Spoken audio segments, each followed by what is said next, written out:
Los impuestos sobre las 13 colonias no hacían más que aumentar, como es el caso de la polémica Ley del Sello de 1765, por el cual todo documento impreso en el territorio americano debía publicarse en papel sellado y producido en Londres, con su sello fiscal.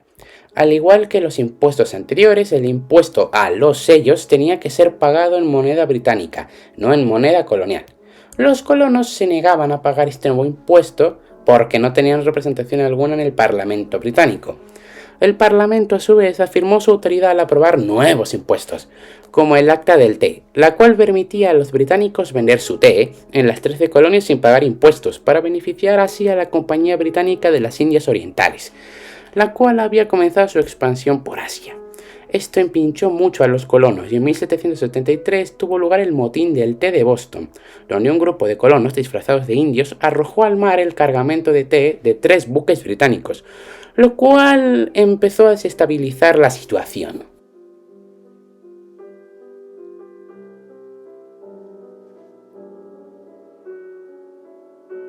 El 19 de abril del año 1775, soldados británicos salieron de Boston para impedir la rebelión de los colonos mediante la toma de un depósito de armas de estos últimos en la vecina ciudad de Concord. En el poblado de Lexington se enfrentaron a unos 70 milicianos. Nadie sabe quién abrió fuego, pero lo que sí se sabe es que esto dio comienzo a la Guerra de Independencia. Los británicos tomaron Lexington y Concord, pero en su regreso hacia Boston fueron hostigados por cientos de voluntarios venidos de todos los rincones del estado de Massachusetts. Se produjeron las primeras bajas de la contienda, con 8 soldados colonos. En mayo de 1775, un segundo Congreso Continental se reunió en Filadelfia y empezó a asumir las funciones de gobierno nacional. Nombró 14 generales, autorizó la invasión de Canadá, que acabaría siendo un fracaso total para Estados Unidos, y organizó un ejército de campaña bajo el mando de George Washington, un hacendado de Virginia, veterano de la guerra franco-india y futuro primer presidente de Estados Unidos. Al principio, la guerra fue desfavorable para los colonos. En junio de 1775, los ejércitos continental y británico se encontraron en Bunker Hill, frente a Boston. Los rebeldes se habían atrincherado en la colina, y pese a que los británicos asaltaron las posiciones continentales con violencia, los colonos consiguieron aguantar el ataque durante bastante tiempo. Cuando los últimos asaltantes lograron llegar a la cima, las bajas británicas eran de 800 soldados. Fue una victoria pírrica para los ingleses. Después de dejar la colina de Bunker Hill, los colonos se centraron en fortificar la otra colina, Dorchester Heights, lo que consiguieron gracias a los cañones que capturaron en el fuerte Ticonderoga. Para entender esto mejor, retrocedemos un poco el tiempo. Cerca de un año antes, el 10 de mayo de 1775, los colonos capturaron la fortaleza inglesa de Ticonderoga, en el actual estado de Nueva York. Así que cuando los otros colonos se retiraron a Dorchester Hills, se mandó al general Henry Knox a la fortaleza para traer los cañones que allí estaban. En una compleja y arriesgada misión, conocida como Noble Tren de Artillería, Henry cruzó territorio británico y consiguió traer los cañones a sus compatriotas. Actualmente la ruta que siguió Henry se puede hacer, pero son 72 horas de viaje. Bueno, en fin, ¿por dónde iba? Ah, ya sé, sí. Tras la llegada de los cañones, los colonos fortificaron por todas partes la colina de Dorchester Hills. El general británico William Howe, al ver esta fortificación, decidió rendirse y evacuar la ciudad de Boston el 17 de marzo de 1776, conocido como Día de la Evacuación. Hoy en día, el 17 solo en el estado de Massachusetts y el 18 de marzo en el país entero es día festivo. Desde 1770, el gobernador de Luisiana, Luis de Unzaga y Amézaga, aunque le llamaremos Luis para abreviar, tenía conocimiento de los sucesos en Boston y las restantes colonias británicas. Luis ayudó a los colonos norteamericanos con mercancías, atendiendo peticiones y facilitando desde Nueva Orleans toneladas de pólvora, harina, medicamentos, apoyo económico y apoyo militar. Gracias a ello, Washington logró sus primeras victorias. El 4 de julio de 1776 se reunieron 56 congresistas estadounidenses para aprobar la Declaración de Independencia de los Estados Unidos, que Thomas Jefferson redactó con la ayuda de otros ciudadanos de Virginia. Se imprimió en papel moneda y se iniciaron relaciones diplomáticas con potencias extranjeras. En el Congreso se encontraron 4 de las principales figuras de la independencia: George Washington, Thomas Jefferson, Benjamin Franklin y John Adams. Las cosas empezaron a cambiar en octubre de 1777, cuando un ejército británico bajo el mando del general John Burgoyne se rindió en Saratoga, en el norte del estado de Nueva York. Retrocedamos el tiempo otra vez. Meses antes de la batalla, desde Canadá llegaron indios a favor de los británicos, porque los colonos les estaban invadiendo sus tierras cada vez más. En lugar de concentrar todas sus fuerzas, que habría sido lo lógico, los efectivos británicos se quedaron dispersos a lo largo de más de 1.200 kilómetros de territorio hostil, cayendo en el clásico error de división de fuerzas. El general Burgoyne se quedó en Canadá, el general Howe en Chesapeake y el general Clinton en Nueva York. George Washington acudió desde sus cuarteles de invierno en Morristown, Nueva Jersey, con su precario ejército a cubrir Filadelfia. Mientras tanto, el general Burgoyne atravesó los bosques canadienses y avanzó hacia el sur con la intención de reunirse con las tropas británicas asentadas en Nueva York, a la espera de que el general Howe hiciera lo mismo después de atacar Filadelfia. Reagrupando las tropas en un único ejército contra George Washington, la victoria británica sería indiscutible. Pese a ello, el general Howe prefirió seguir avanzando hacia el sur e incluso reclamó refuerzo de la guarnición del general Clinton. Burgoyne, hostigado incesantemente por las milicias rebeldes, fue incapaz de llegar hasta Nueva York y no pudo obtener refuerzos.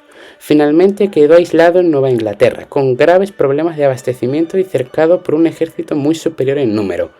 El 17 de octubre tuvo que rendirse al comandante estadounidense Horatio Gates y fue hecho prisionero junto a su ejército hasta que se firmó la paz, cerca de 6 años después. Alentados por la victoria de Saratoga, Francia y España, que desde 1775 ayudaban clandestinamente a los colonos a través del gobernador español Luis, del que ya hemos hablado, vieron la oportunidad para lograr la revancha del desastroso Tratado de París de 1763. Así, Francia, tras unos meses de cierta vacilación, entró abiertamente en la guerra, firmando una alianza en febrero de 1778 con los colonos. Pese a sus escasas provisiones y limitado adiestramiento, las tropas coloniales pelearon bien en general, pero podrían haber perdido la guerra si no hubieran recibido ayuda de la poderosa marina francesa o de las tropas enviadas por Francia. Por su parte, España, aunque enseguida ayudó a los rebeldes con dinero, armas y municiones, se mostró reacia a la intervención directa, debido al temor de una represalia británica. La ayuda española, en todo caso, fue abundante y más interesada en favorecer la independencia de las 13 colonias. Después de 1778, la lucha se trasladó al sur y el conflicto adquirió un cariz internacional. Un año más tarde la realidad se impuso y España dijo que a la porra y declaró la guerra a Gran Bretaña, pensando incluso en la posibilidad de invadir la isla mediante una armada franco-española, plan que nunca se llevó a cabo. Para su entrada abierta en el conflicto, el gobierno español firmó el Tratado de Aranjuez, acuerdo secreto con Francia, sellado en Aranjuez, de original, el 12 de abril de 1779, por el cual España conseguía una serie de concesiones a cambio de unirse a Francia en la guerra. Esta prometió su ayuda en la recuperación de Menorca, La Movila, Pensacola y Gibraltar, aunque creo que nunca lo han conseguido. Los puertos de Toulon y Brest, en Francia, que estaban bloqueados por los británicos, fueron desbloqueados por la falta de efectivos de la Marina Real Británica. Con los puertos atlánticos abiertos, los franceses pudieron llevar tropas a América al mando de Lafayette o de Rochambeau, entre otros generales, siendo esta ayuda de gran importancia. Una batalla muy importante fue la Batalla del Cabo de Santa María de 1780, en la que una flota combinada hispano-francesa capturó un convoy británico. En total, 52 buques, 80.000 mosquetes, 3.000 barriles de pólvora, gran cantidad de provisiones y la ingente suma de 1.000.000 de libras esterlinas en lingotes y monedas de oro, destinados a mantener las operaciones militares británicas en las colonias, fueron capturados, lo que supuso uno de los mayores desastres navales de la historia del Reino Unido y dejando insostenible su situación militar. Más tarde, Holanda también se uniría a la coalición formada por España y Francia, con ambiciones de ganar posiciones por el dominio de los mares, aunque a diferencia de sus aliados, Holanda no aportó tropas, tan solo provisiones, armas y otras cosas. En 1781, 8.000 soldados británicos al mando del general Charles Cornwallis fueron rodeados en Virginia, el último reducto británico, por una flota francesa y un ejército combinado franco-estadounidense a las órdenes de George Washington, de 16.000 hombres. Tras el sitio de Yorktown, Cornwallis se rindió y el gobierno británico propuso la paz.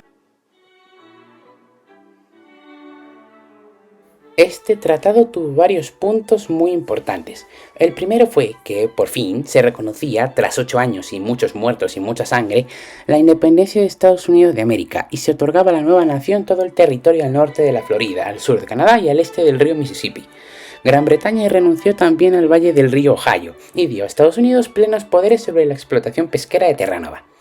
España mantenía los territorios recuperados de Menorca y la Florida oriental y occidental. Se reconocía la soberanía española sobre la colonia del archipiélago de Providencia, la actual Colombia, y la británica sobre las Bahamas. Sin embargo, Gran Bretaña conservaba la estratégica posición de Gibraltar. Londres se mostró inflexible en este tema. Francia recuperaba la mayoría de sus islas en las Antillas, además de algunas plazas en el río Senegal de África. Holanda recibía Sumatra, pero estaba obligada a entregar Negapatam, en la India, a Gran Bretaña y a reconocer a los británicos el derecho de navegar libremente por el Índico. Por último, Gran Bretaña mantenía a Canadá bajo su imperio. Bueno, por lo menos los británicos ganaron algo. En 1787, 55 representantes de las antiguas colonias se reunieron en Filadelfia con el fin de redactar una constitución. Se creaba así un único gobierno federal, con un presidente de la República y dos cámaras legislativas, la actual Cámara de Representantes y el Senado. Por cierto, el primer presidente fue George Washington, más que ganado, se lo tenía el tío. ¿Qué vamos a decir? Por cierto, si os ha interesado este tema, miraos la película del Patriota, transcurrida durante esta época, está muy interesante. Resultados de la guerra de una forma más memetizada. Los estadounidenses.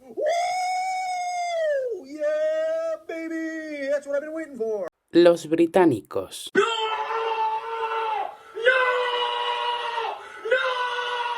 Y hasta aquí este vídeo. En el siguiente veremos otros eventos muy importantes, como por ejemplo la Guerra Civil estadounidense.